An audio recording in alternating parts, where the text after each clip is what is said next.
Et merci d'être venu. Cette réunion publique est organisée par le collectif ADP Strasbourg. Il a été créé sur la base de l'appel Attaque Copernic de juillet 2019 et vous le trouvez à l'entrée de la salle. Vous pouvez vous servir. Alors, localement, il est né le 19 septembre 2019 et compte actuellement 2 organisations syndicales, NFSU 67, Solidaire Alsace, 3 organisations politiques, FI Strasbourg, NPA, PCF 67, NPA 67 aussi, et une association Attaque Strasbourg, plus une militante qui est parmi nous. Le collectif reste ouvert, donc libre aux organisations qui se sentent concernées par cet appel de le rejoindre. Alors pour en parler ce soir, nous avons invité Vincent Gay, militant pour la justice climatique et membre du siège d'Attaque France, à qui je passe de suite la parole.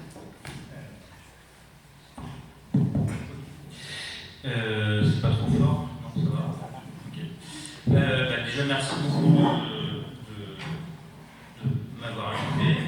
Ça va me permettre de passer une petite soirée à Strasbourg et puis discuter de ces questions qui tournent autour de la privatisation d'aéroports de Paris, de la campagne qui est lancée pour obtenir le droit à un référendum. Alors, déjà, juste pour me présenter, moi, donc, je suis, comme ça a été dit, je suis militant à Attaque, mais je ne suis pas du tout spécialiste des questions d'aéroport ou de trafic aérien. Et pour tout vous avouer, il y a quelques mois, je savais vaguement qu'il y avait quelque chose qui s'appelait ADP, mais bon, j'étais pas non plus très au courant de ce qui se passait. Et bon, à vrai dire, je pense que tout le monde doit prendre les choses comme ça, c'est-à-dire que les privatisations, ça touche à des enjeux économiques, sociaux, environnementaux, et c'est souvent confisqué en fait dans le débat public. C'est souvent une affaire de spécialistes. Et je crois qu'on a tout intérêt à, comme moi ou comme vous j'imagine, à montrer que c'est pas du tout une affaire de spécialistes et que ça ne doit pas être confisqué justement par les experts. Alors, pourquoi effectivement j'ai commencé un peu à m'intéresser à cette question? C'est comme vous le savez, le 9 avril dernier, il y a eu l'annonce du référendum d'initiative partagée. Donc, le référendum d'initiative partagée, ça, pour le moment, on n'a pas une expérience très approfondie, puisque c'est la première expérience, la première fois qu'on est confronté à ce processus-là. Et c'est quelque chose d'assez particulier, d'assez lourd, puisque d'une part, il faut avoir un nombre de demandes parlementaires assez importantes, et derrière ça, 1/10 du corps électoral. Donc, ce qui est 4,7 millions pour ce qui nous concerne aujourd'hui. Avec des conditions extrêmement drastiques et donc, uniquement pour demander un référendum. C'est-à-dire que ça ne dit rien ensuite du résultat du référendum. Et donc déjà, on a cette première difficulté. Et puis une deuxième difficulté sur laquelle on pourra éventuellement revenir, c'est que on est, si vous regardez les discours de Macron ou de membres du gouvernement, dans les 4-5 derniers mois, je ne sais pas si vous entendrez beaucoup le mot aéroport de Paris, puisqu'il y a un silence politique sur cette question-là, mais aussi un silence médiatique qui est plus inquiétant, parce qu'on pourrait penser que de la part du gouvernement, qui ne veut pas faire trop de publicité à l'aéroport, au référendum, c'est pas totalement étonnant. Par contre, effectivement, d'un point de vue médiatique, il y a vraiment des questions à se poser. Et derrière ce silence, il y a plusieurs enjeux, mais il y a aussi effectivement l'idée que cette idée d'une vague démocratie où les gens auraient un peu leur mot à dire est encore trop compliquée pour les gens qui nous dirigent et qui considèrent souvent qu'une question comme Aéroport de Paris et sa privatisation, ça serait une question trop compliquée pour eux. Et moi je crois qu'il faut dire les choses simplement, le fait qu'on est devant un choix de société, c'est-à-dire en gros continuer à laisser faire le néolibéralisme ou utiliser un moyen qui n'est pas forcément le plus mirifique, mais un moyen, le référendum, comme un bouton stop sur un petit pan des politiques néolibérales actuelles. Pourquoi est-ce qu'il faut utiliser ce bouton stop? Parce que, pour résumer, j'essaierai un peu de développer, les impacts d'une privatisation seraient néfastes à différents niveaux. Ça serait néfaste pour, alors, si on reprend notamment des arguments syndicaux, d'une part pour l'emploi et pour le modèle social antérieur d'Aéroports de Paris, hein, avec des risques de diminution forte du nombre de salariés, de destruction des statuts, de dégradation des conditions de travail, d'attaques diverses et variées, notamment sur les questions de sécurité au travail. Ça serait également un problème pour tout ce qui concerne les investissements aéroportuaires, hein, puisque effectivement les règles de rentabilité de court terme peuvent faire échec aux investissements nécessaires.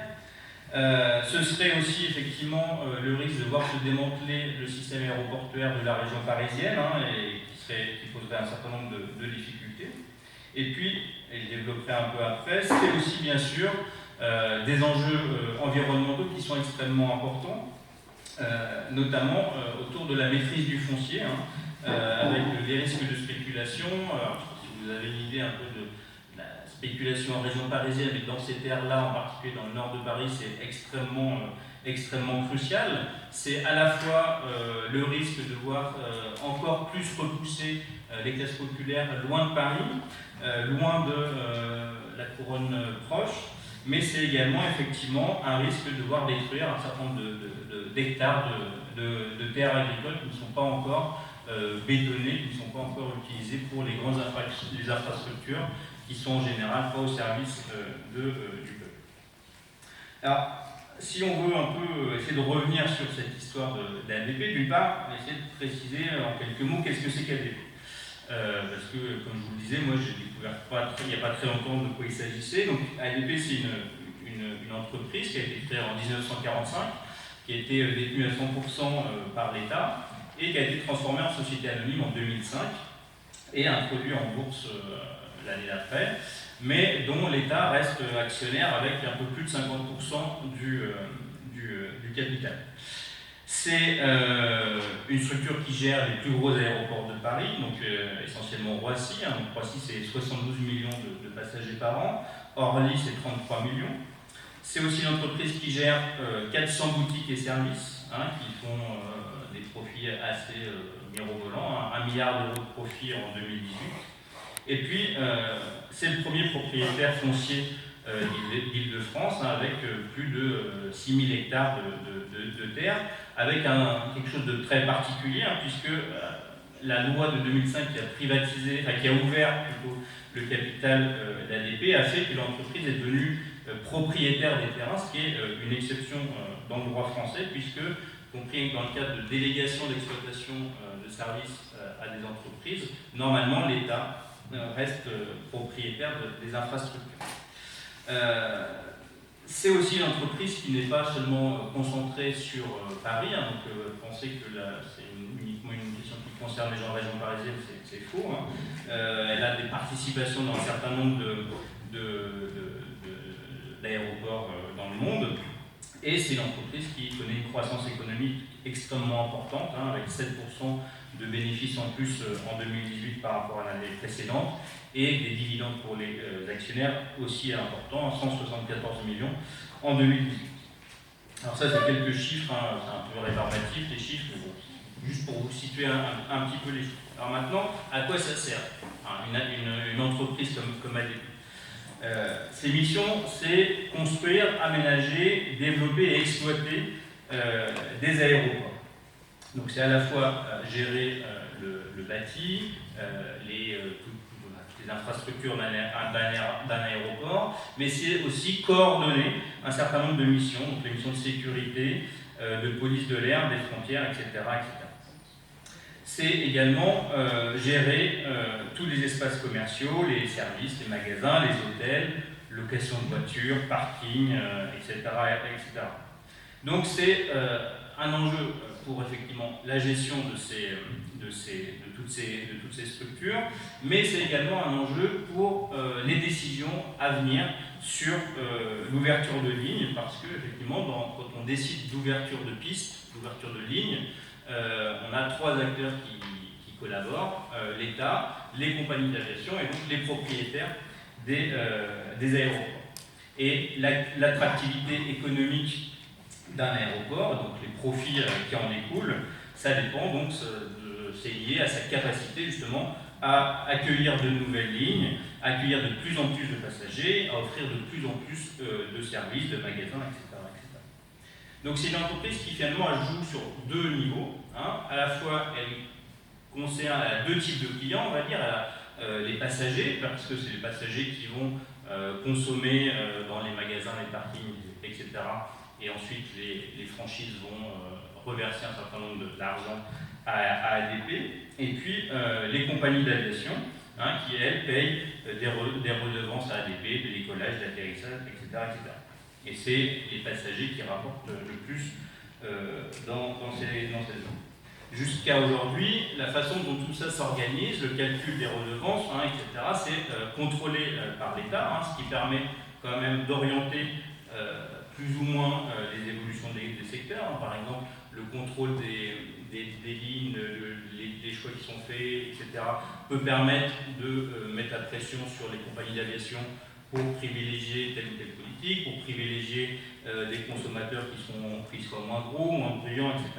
Donc cette capacité de contrôle, même si elle reste encore un peu, elle reste dans certains cadres, elle va disparaître avec la privatisation, ou en tout cas elle sera rendue extrêmement difficile.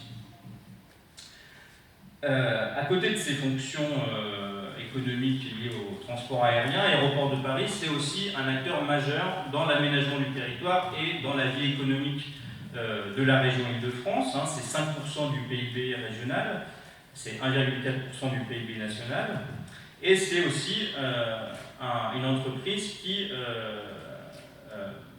à la fois au sein de son entreprise même, mais aussi autour de ses filiales, qui emploie un certain nombre de personnes.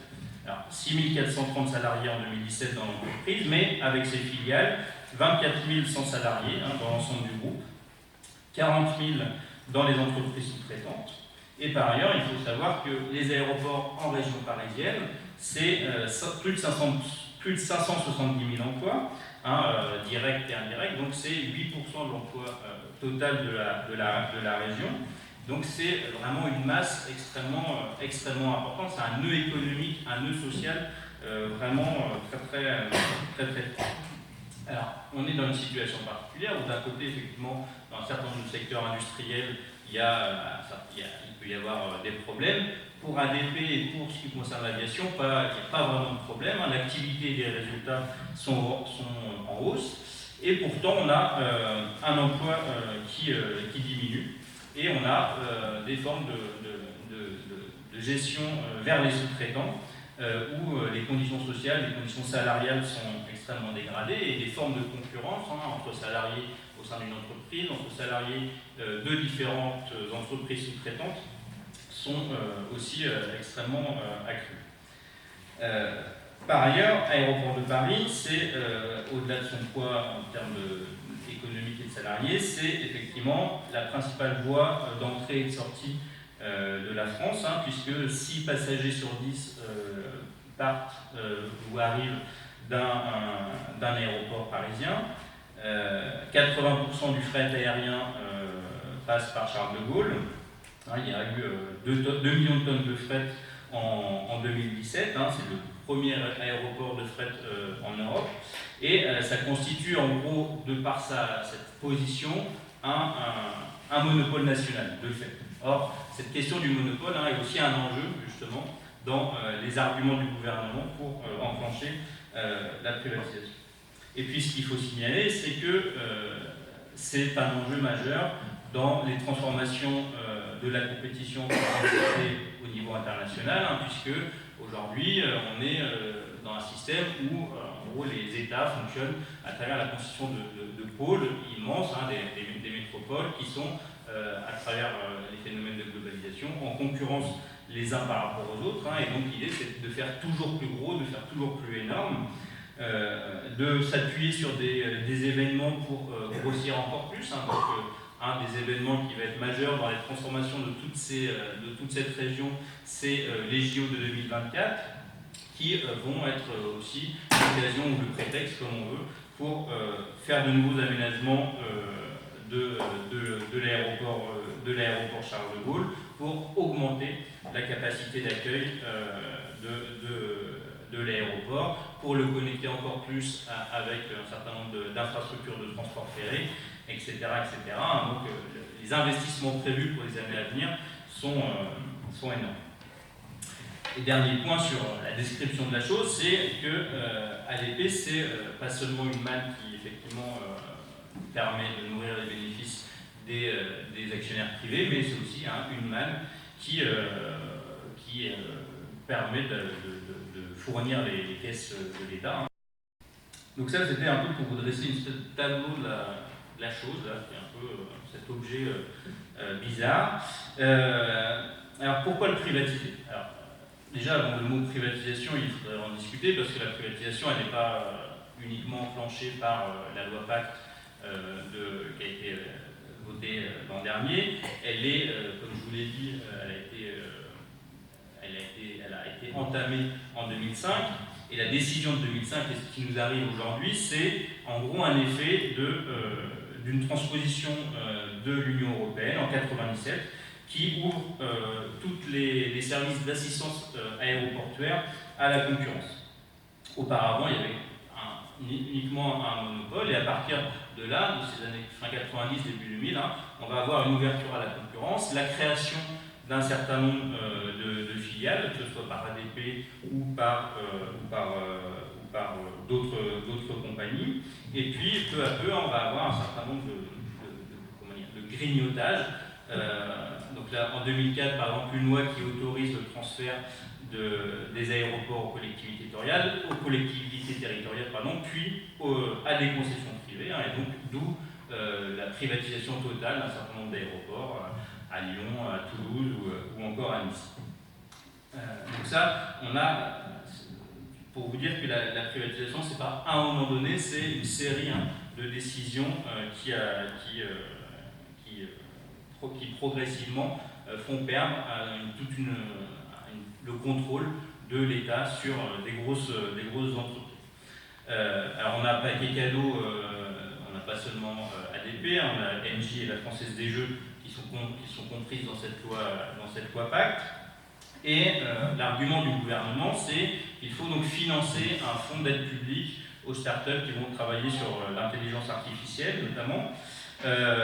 En réalité, alors pourquoi on peut discuter de la pertinence d'un tel fonds quand un certain nombre d'autres problèmes qui se posent, mais en gros, les financements qui sont prévus pour abonder ce fonds pourraient être largement abondés sur de l'argent public, puisque ce que verse ADP, ça correspond déjà à 2/3 en gros de l'argent qui est prévu pour ce fonds.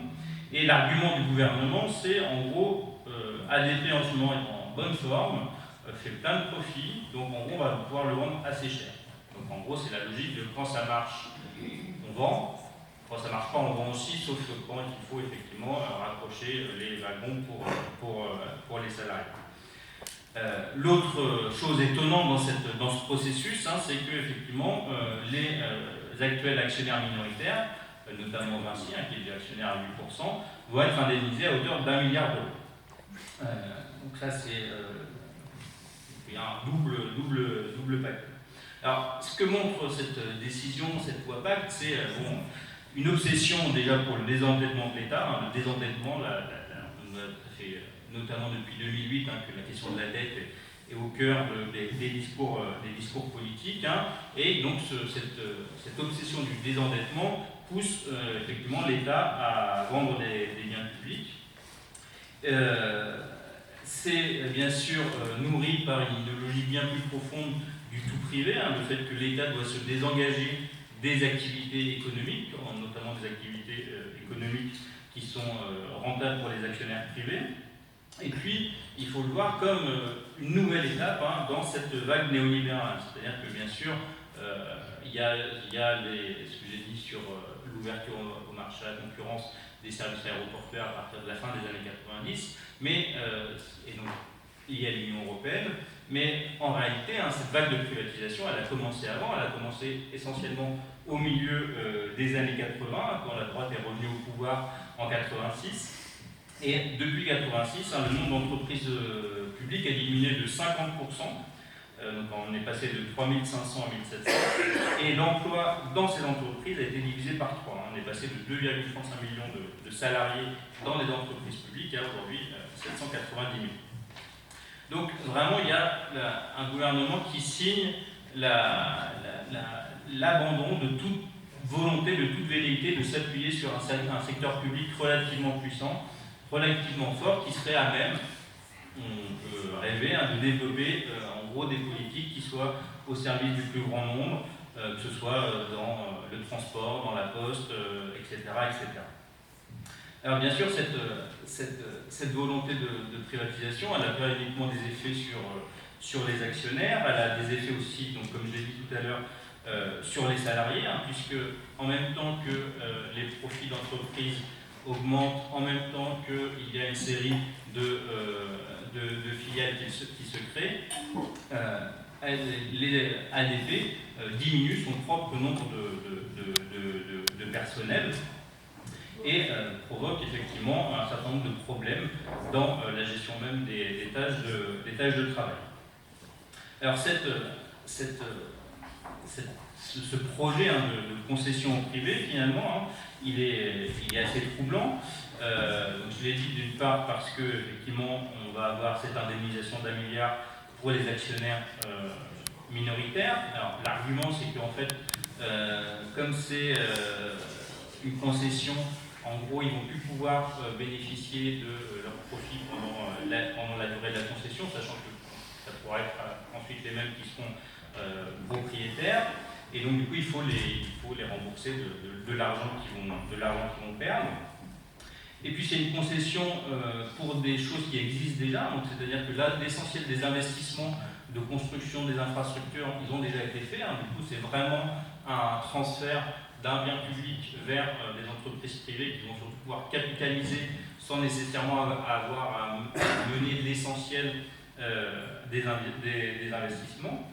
Et puis donc c'est une concession de 70 ans, donc c'est extrêmement long, je crois que c'est la première et la deuxième fois qu'il y a une concession aussi longue en France, et avec plein d'effets de législation qui font que tout retour en arrière va être extrêmement difficile ou va être extrêmement coûteux pour l'État. Alors on peut s'interroger et en même temps ne pas être surpris par cette volonté politique Macron, on sait à peu près sur quel programme il a été élu. On peut s'interroger sur qui mène la barque aussi dans ce processus. Un de ceux qui mènent la barque, c'est le rapporteur de la loi Pacte à l'Assemblée nationale. Alors, il s'appelle Roland Lescure.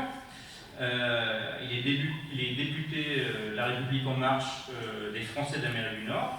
Bon, jusque-là, pas de casserole particulière. Mais jusqu'à son élection, en fait, il était le numéro 2 d'une entreprise qui s'appelle la Caisse de dépôt et de placement du Québec. C'est un fonds de pension canadien qui gère énormément d'argent et qui est cité dans les potentiels repreneurs d'ADP et l'Engie également. Mais c'est dans le cadre de ses activités de dirigeant d'entreprise qu'il a rencontré Emmanuel Macron en 2012, qui était à l'époque secrétaire général de l'Élysée, et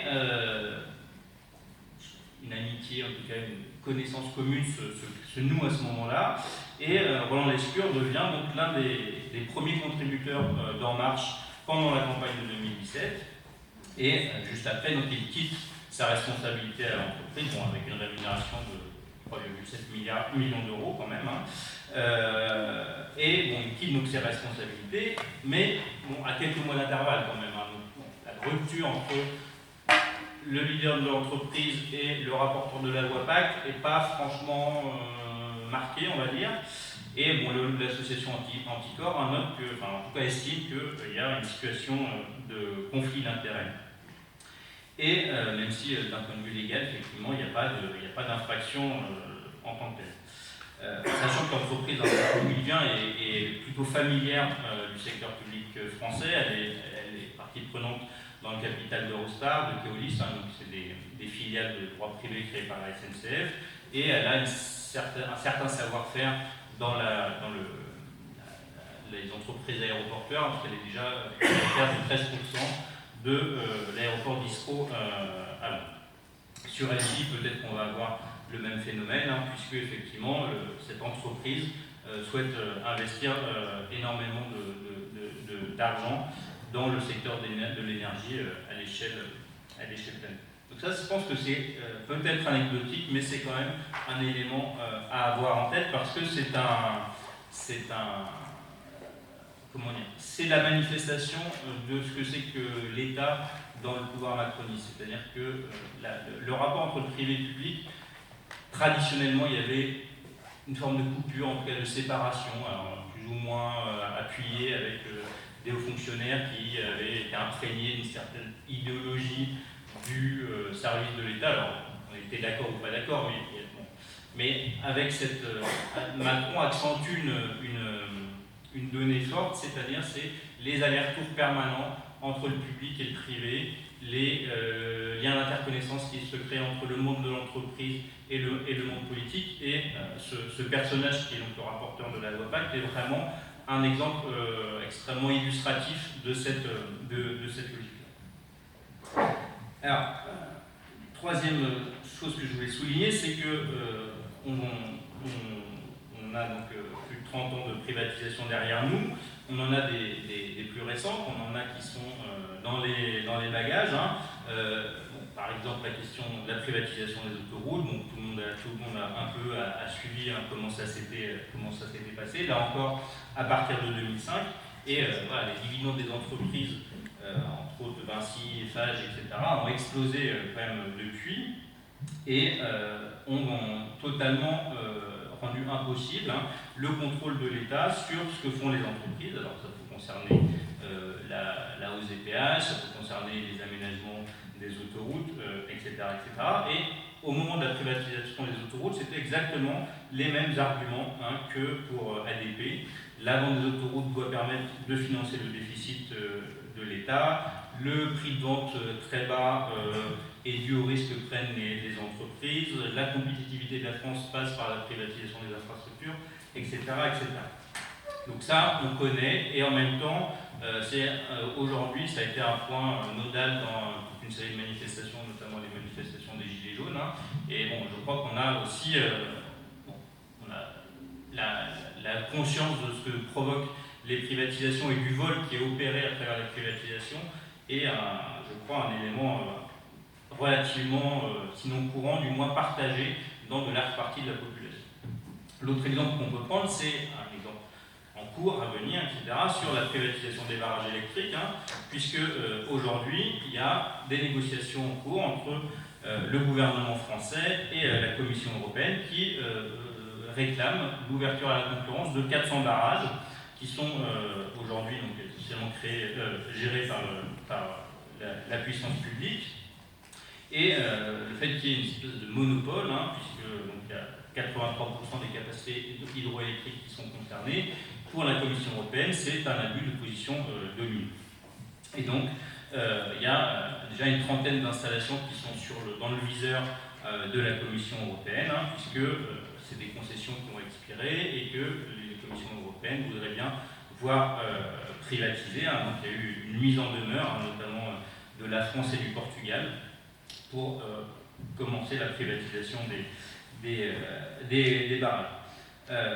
Comme pour ADP, d'une certaine façon, c'est des infrastructures qui ont été financées sur fonds publics, qui ont été amorties depuis des années, qui sont très rentables et qui posent des questions de contrôle justement de ces infrastructures et de leur utilité économique, sociale et environnementale. Parce que les barrages, on pense création d'énergie, mais il y a aussi bien sûr des enjeux d'approvisionnement en eau qui sont effectivement contrôlés par les barrages. Par exemple, en 1989, il y a eu un accord entre le département du Lot et EDF pour pouvoir réalimenter le Lot en cas de grande sécheresse. Donc les opérations sont facturées très peu cher quand il s'agit de faire ça, avec des barrages privatisés, ce genre de service qui répond à un besoin quand même un peu vital sera non pas impossible, mais sera par contre facturé aux collectivités locales. J'en viens à une autre dimension qui me semble essentielle, c'est la dimension environnementale qu'on peut prendre à plusieurs niveaux. Premier niveau, c'est la question des nuisances sonores. Il y a des nuisances sonores, vous n'êtes pas... je ne fais pas un scoop en vous disant que les avions font beaucoup de bruit. Mais ce qu'on sait moins, c'est qu'effectivement, les analyses de bruit des communes qui sont autour des aéroports montrent qu'il y a une baisse de 3 ans d'espérance de vie en bonne santé dans les communes qui sont à proximité d'Orly et de Roissy par rapport aux autres communes de la région parisienne. Et or, comme je l'ai dit tout à l'heure, une privatisation totale des aéroports pousserait en tout cas à une augmentation du nombre de vols, puisque c'est une des conditions d'augmentation des profits des aéroports, et donc à une aggravation de ces nuisances sonores. C'est un des éléments à prendre en compte, mais elle renvoie plus généralement à un débat plus compliqué et plus général sur la place du transport aérien dans nos sociétés, puisqu'on est aussi dans une phase où d'un côté on a des contestations environnementales contre la crise climatique, etc., et de l'autre côté un secteur de l'aérien qui va essayer de nous vendre un transport aérien écologique, plus vert, moins producteur de nuisances, pour, en gros, l'objectif est de doubler le trafic aérien d'ici 2037. Alors, le transport aérien, il faut savoir qu'au nombre d'émissions de gaz à effet de serre par voyageur est le transport le plus polluant, même si effectivement il y a relativement encore pas trop de polluants comparé à l'échelle mondiale, du fait qu'il n'y a pas encore des milliards et des milliards de personnes qui prennent l'avion tous les jours, mais par contre c'est un secteur qui est en croissance extrêmement rapide, et toutes les politiques qui sont menées actuellement, et la privatisation va contribuer à ces politiques, ça va dans le sens d'une accélération. Ensuite, il y a des controverses sur comment est-ce qu'on mesure des émissions de CO2 au sein d'un aéroport, puisque la politique d'aéroport de Paris du gouvernement est de relativiser en fait ces émissions de gaz à effet de serre, mais en prenant des modes de calcul qui sont tout à fait contestables et contestés. Je passe un peu les chiffres, mais en gros, la direction de l'aviation civile évalue à 13 millions de tonnes les rejets annuels, tandis que l'ADP évalue à 1,5 million de tonnes de rejets annuels de CO2. Et l'ADEME va produire encore d'autres calculs qui montrent des émissions beaucoup plus importantes. C'est un débat de spécialistes que je ne vais pas vous relater, que je ne maîtrise pas forcément bien, mais pour vous dire qu'on a aussi un enjeu de savoir qu'est-ce qu'on entend par pollution des vols aériens pour les populations environnantes et à l'échelle de la planète, et que la politique aujourd'hui, les discours font dans le sens de minimiser ces impacts.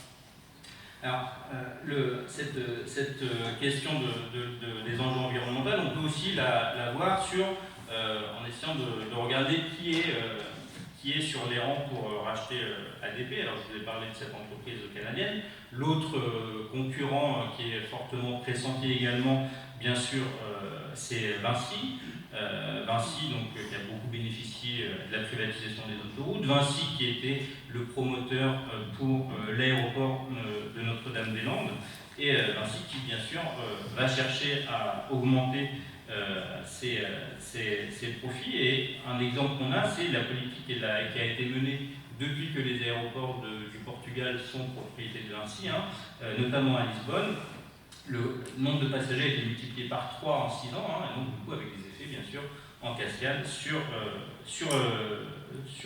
les pollutions, puisque Vinci est un groupe extrêmement dynamique et qui va toujours en recherche de toujours plus d'infrastructures, toujours plus de construction, etc., etc. Mais ce qu'il faut voir, c'est que au-delà du cas Vinci, le projet qui est celui de la transformation de l'aéroport de Paris en une gigantesque plateforme internationale ne concerne pas que la question de l'aéroport. C'est-à-dire qu'on construit un aéroport, mais on construit aussi autour d'un aéroport.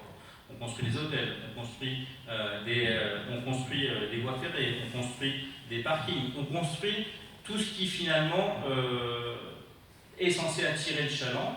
Et le chaland, c'est qui? Alors ça peut être les touristes, mais ça peut être surtout, enfin aussi, les hommes d'affaires qui font effectivement, qui utilisent énormément l'avion et dont le mode de vie finalement est contradictoire avec en gros un modèle de sobriété, de simplicité, etc., etc. Et quand on prend un peu les cartographies autour du nord de Paris, on a effectivement cet aéroport Charles de Gaulle.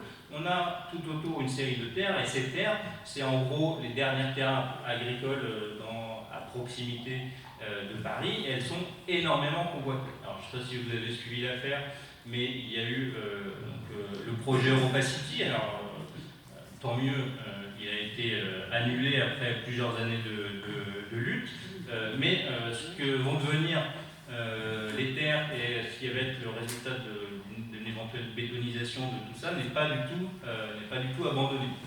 Donc ces terres-là sont extrêmement menacées et Roissy est un nœud dans justement le développement du béton dans cette zone-là, sachant que quand même l'Île-de-France entre 80 et 2010 a perdu 49 000 hectares de terres agricoles, et que l'artificialisation des sols, c'est pas une menace pour dans 10 ans, c'est effectivement un mouvement permanent, alors que voilà, on sait que c'est un des enjeux aussi face au changement climatique, de préserver des terres, des prairies, etc., qui sont des moyens de ralentir le dérèglement climatique. Puis la dernière chose peut-être qu'il faut dire, c'est que l'imaginaire social, l'imaginaire de quelle société on veut, qui est sous-jacent au modèle de l'aviation, au modèle des aéroports, c'est un imaginaire que moi personnellement, mais je pense que je ne vais pas être le seul, on refuse. C'est des sociétés effectivement qui gèrent des terres qui ne sont pas pensées pour les populations, qui sont pensées pour une certaine catégorie de la population, les plus riches, les gens qui prennent l'avion extrêmement souvent. Et contrairement à ce qu'on nous raconte, il n'y a pas eu de démocratisation des vols aériens, puisque en gros les études montrent que quand même s'il y a une massification, ça bénéficie d'abord aux classes moyennes supérieures, et notamment à celles qui ont un mode de vie extrêmement dépensier. Et puis c'est un modèle qui s'est aussi appuyé énormément pour certains segments des consommateurs sur les entreprises low cost, et reproduisant un modèle social extrêmement destructeur pour les salariés. Dernière chose qu'il faut effectivement mentionner autour d'ADP et du référendum d'initiative partagée, c'est un peu par ça que j'ai commencé, mais c'est bien sûr un enjeu démocratique. Alors un enjeu démocratique parce que la démocratie est un problème pour la plupart des gens qui nous gouvernent, et en même temps on est quand même à un moment très particulier où l'exigence de démocratie quand même commence à monter fortement, alors à travers les Gilets jaunes bien sûr, mais aussi à travers toute une série de volontés, d'initiatives locales, etc., à reprendre un peu main sur ce qui nous concerne en premier lieu. Et d'une certaine façon, le RIP, donc le référendum d'initiative partagée, peut être un peu vu à une autre échelle, comme une réplique des demandes du référendum d'initiative citoyenne porté par les Gilets jaunes, parce que tout le monde finalement se sent bien qu'on est dans une démocratie à bout de souffle. Donc on va chercher un peu des recettes à gauche à droite. Donc là en l'occurrence c'est la conférence citoyenne pour le climat par exemple, etc. Mais c'est une démocratie sous contrôle. C'est-à-dire que bon, on peut écouter, on peut éventuellement demander des avis. Ce qui va en sortir de cette conférence citoyenne où les mesures très difficile du référendum d'initiative partagée, hein, montre que, en gros, voilà, les grains de sable démocratiques sont encore trop petits, mais même s'ils sont trop petits, ils existent pour partie et on doit effectivement s'en occuper.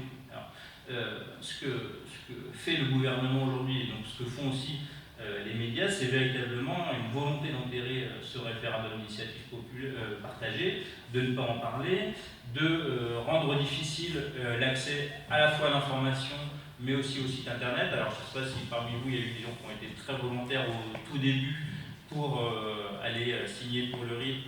Bon, ça a mis quand même plusieurs semaines, mois à véritablement fonctionner. Même quand ça fonctionne, ça reste quand même compliqué, hein, donc, notamment pour une partie de la population qui n'est pas forcément familière, des formulaires en ligne, etc. Ça n'a rien d'évident. Mais, et du coup, on a, en tant que militant, une responsabilité particulière à effectivement travailler à ça, populariser la chose, tout en ne se cachant pas à les limites de ce processus. Alors pour conclure, moi je dirais que ADP finalement c'est quelque chose de particulier parce que à première vue, on pourrait se dire bon ça concerne peut-être les gens de la région parisienne, peut-être les gens qui prennent l'avion. En réalité, ce que je pense qu'il faut expliquer, c'est que c'est quelque chose qui concerne tout le monde. Ça concerne tout le monde parce que c'est une des manifestations de ces privatisations qui tournent le dos aux intérêts des populations. Pour, je l'ai dit, une raison écologique, hein, parce qu'effectivement, privatiser, c'est ôter la possibilité même d'un contrôle sur les phénomènes économiques, hein, donc c'est laisser faire le consumérisme, le productivisme, l'extractivisme, etc. etc. Hein, et alors qu'une politique environnementale qui s'attaque vraiment aux causes du réchauffement climatique nécessiterait une réappropriation publique de toute une série de secteurs de l'industrie, de l'économie et notamment des transports et de l'énergie. C'est également une privatisation qui marque une erreur économique, hein, parce qu'effectivement on est dans une situation de monopole. Or, confier un monopole au privé, c'est véritablement la poule aux œufs d'or, quoi, alors que traditionnellement, en tout cas dans une certaine idée d'une république sociale, les monopoles étaient du domaine de la puissance publique. Et puis donc troisièmement, hein, c'est effectivement une privatisation qui va avoir des effets sociaux catastrophiques, hein, parce que comme toutes les entreprises l'ont montré, hein, que ce soit France Télécom, bon, je ne vous fais pas de dessin, mais d'autres entreprises privatisées, hein, on a vu effectivement les conditions de travail, les conditions d'emploi, les formes de précarité, etc., être véritablement au désavantage des salariés. Donc c'est pour ça que, pour toutes ces raisons, on a raison de mener campagne pour ce référendum. Bien sûr, le bout est moins. Il ne faut pas se cacher, il ne faut pas se voiler la face, hein, c'est-à-dire qu'on a encore quelques mois pour atteindre les 4,7 millions de signatures. On pourra peut-être discuter de la façon dont la campagne se mène. Moi, je crois qu'il y a un des éléments qu'il faut souligner, c'est que c'est la première fois qu'on a affaire à ce type d'expérience déjà. Donc, il y a un manque de familiarité des gens avec ce genre de processus. Hein. Donc, il y a aussi tout un travail pédagogique à faire, ne serait-ce que sur l'existence même de la possibilité de ce référendum. Mais ce qu'il faut aussi voir, c'est que les choses se construisent doucement. C'est-à-dire que moi, j'essaie de suivre un peu au niveau national ce qui se fait dans différentes villes, etc. Ce que je vois, c'est que dans plein de villes, en fait, il y a des collectifs qui sont en train de se créer, qui se sont créés il y a 15 jours, il y a 3 semaines, etc. Alors que, effectivement, quand on était au mois de septembre, au mois d'octobre, on ne voyait pas grand-chose venir. Là, depuis 3 semaines, on sent effectivement toute une série d'initiatives comme celle de ce soir, les signatures sur les marchés, les fêtes pour le référendum, toute une série de choses qui se développent et qui me semblent extrêmement riches. Hein. Donc nous, on essaye un peu de donner un peu des coups de main, de faire circuler des informations. On a créé un site qui s'appelle privatiser-c'est-voler.fr pour aussi mutualiser les outils militants, les tracts, etc. Et puis dernière chose, c'est quand même un processus qui arrive dans une situation particulière d'un point de vue politique, hein, parce qu'on a eu effectivement le mouvement des Gilets jaunes qui a remis en cause d'une part toute la politique néolibérale, mais qui a aussi redonné envie de s'intéresser à la chose publique, hein, et donc ça, je pense qu'on doit s'appuyer sur cette dynamique, sur ces exigences-là. Ça arrive aussi dans un contexte social compliqué, hein, parce qu'une partie des militants, notamment des militants syndicalistes, sont pris par un agenda militant qui est tout à fait important, notamment autour de la préparation de la grève du 5 décembre contre la réforme des retraites. Et voilà, il faut arriver à naviguer un peu sur ces différents tableaux, s'appuyer sur à la fois les associations, les organisations syndicales qui ont un peu l'habitude un peu de travailler ces choses-là, mais aussi effectivement sur les nouvelles formes de militantisme.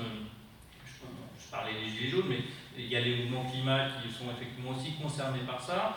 Il y a un militantisme de réseaux sociaux qui, bien sûr, est important à travailler, parce que je crois que fondamentalement, derrière ADB, c'est, comme je le disais au début, des choix politiques, et donc ça doit être aussi l'occasion de parler politique, pas seulement d'ADP, mais d'avoir aussi des discussions avec la population le plus largement possible, et de finir quand même des discussions par le fait que les gens aillent signer sur Internet pour obtenir donc, les signatures qui nous permettront peut-être d'avoir ce référendum.